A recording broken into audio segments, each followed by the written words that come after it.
কুষ্টিয়া জেলার একদল কৃষক পরীক্ষামূলকভাবে পাট এবং মিষ্টি কুমড়ার মিশ্র চাষ করে পেয়েছেন চমৎকার সাফল্য। বিস্তীর্ণ জমিতে পাট গাছের ফাঁকে ফাঁকে লতানো মিষ্টি কুমড়া গাছ বেড়ে উঠছে স্বাভাবিকভাবে। বিস্তারিত থাকছে মঞ্জুরুল ইসলামের প্রতিবেদনে। স্থানীয় কৃষকরা জানান, পাট চাষের সময়ই মিষ্টি কুমড়ার বীজ ছড়িয়ে দেওয়া হয়। পাট গাছ লম্বালম্বি বাড়ে আর কুমড়া লতিয়ে মাটির উপর ছড়িয়ে পড়ে, ফলে দুটি গাছ একে অপরের বৃদ্ধি ব্যাহত না করে পরিপূরক হিসেবে কাজ করে।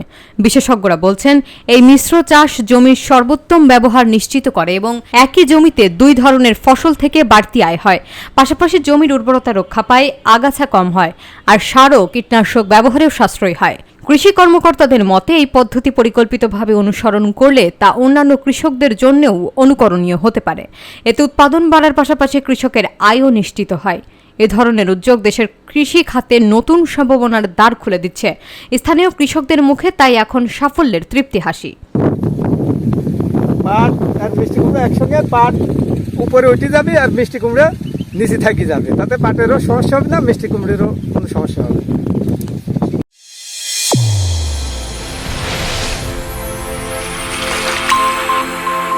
চ্যানেল A1 হৃদয়ের স্পন্দন।